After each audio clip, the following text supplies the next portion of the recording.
Bienvenidos a Entre Trabajadores, un espacio de comunicación del Sindicato de Trabajadores de Isagen, donde abordamos los temas más importantes para los trabajadores de la empresa y en general para los trabajadores del país. Hoy nos acompaña Óscar Vallejo, presidente de la organización, con un tema que es muy relevante para los trabajadores y que ha estado ya de moda durante mucho tiempo en la empresa y también en todo el movimiento sindical colombiano, y es de dónde vienen los derechos que tienen los trabajadores en este momento, quién los ha atacado, cómo se han perdido y cómo se recuperan. Listo, Óscar, ¿cómo estás?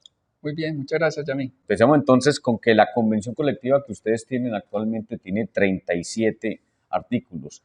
Esos artículos que son derechos ganados, ¿de dónde vienen? Bueno, lo primero que hay que precisar es que no han sido dádivas de la empresa, son derechos que se han conquistado a través de la historia desde cuando se fundó el sindicato en el año 1977 y éramos una sola empresa entre ISA e Isagen. Ustedes primero alcanzaron esos derechos cuando eran parte de ISA, ¿cierto? Después de la ley eléctrica se volvieron Isagen, ustedes están en Sintra-ISA. ¿Cómo hicieron para que esos derechos que estaban en Sintra-ISA pasaran a ser parte de Isagen? Cuando el sindicato comenzó en el año de 1977, que fue a raíz del traslado de la sede de ISA de Bogotá a Medellín, muchos de los compañeros, los trabajadores en el momento, ante la incertidumbre de qué iba a pasar con ellos y con sus derechos, formaron un sindicato. Ese sindicato inicialmente tuvo un gran auge, llegaron a ser más de 200, pero muy rápidamente impugnó esa junta directiva y creó un pacto colectivo. Y en cuestión de pocos meses, hubo una desafiliación masiva al punto de que en esa época llegaron a terminar prácticamente 35 compañeros. Ya después de esa época empezó a construirse en derechos a través de la negociación colectiva y ya en el año 90, 91, digamos que los compañeros a través de algunos tribunales de arbitramiento, a través de una lucha que dieron, lograron como sostener esos derechos que se habían adquirido, y con esos compañeros que ingresamos en el año 94 dimos una pelea bastante dura en una de esas negociaciones, incluso tuvimos una asamblea permanente por varios días hasta que logramos una de las mejores convenciones. Esa convención colectiva del año 94 incluyó una norma que se llamaba sustitución patronal, y no se refiere a la sustitución patronal de derechos individuales, sino también sustitución patronal colectiva.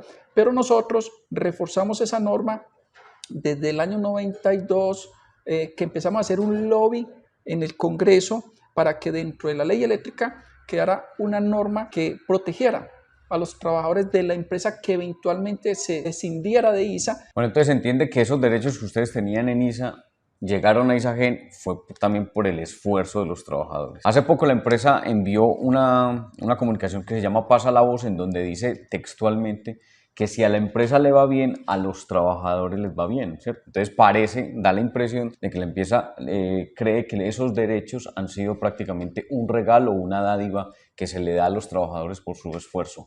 ¿Eso es así o hay algo detrás? No, eso no es así tan deliberadamente por parte de la empresa. Ahorita la empresa quiere mostrarse de que ha sido muy generosa, pero la realidad de la historia es que los derechos que tenemos los trabajadores en Isagen los hemos tenido que luchar desde el año 95, cuando ya estábamos en Isagen, donde nos sometieron incluso a varios tribunales de arbitramiento, donde la empresa pretendía incluso desmontar normas como la retroactividad de cesantías, que en la convención nuestra no se ha tocado.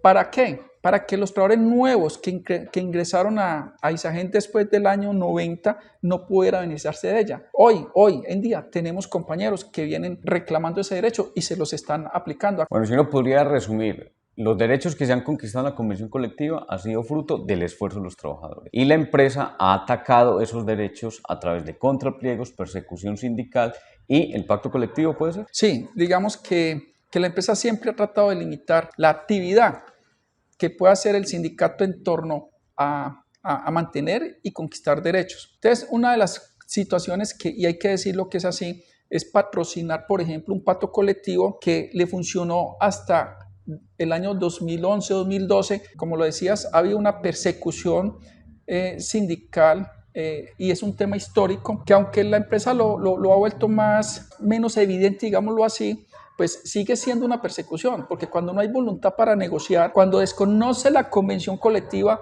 cuando señala que no le aplica a compañeros que se afilian a la convención colectiva porque se les aplica otras normas, ahí hay una persecución al sindicato para evitar que la gente se afilie a él. En ese momento ustedes están o presentaron pliego de peticiones, se acabó el tiempo establecido. ¿Cómo han visto el ambiente de la empresa, la disposición de la empresa a negociar un pliego que es básicamente la razón de ser de un sindicato?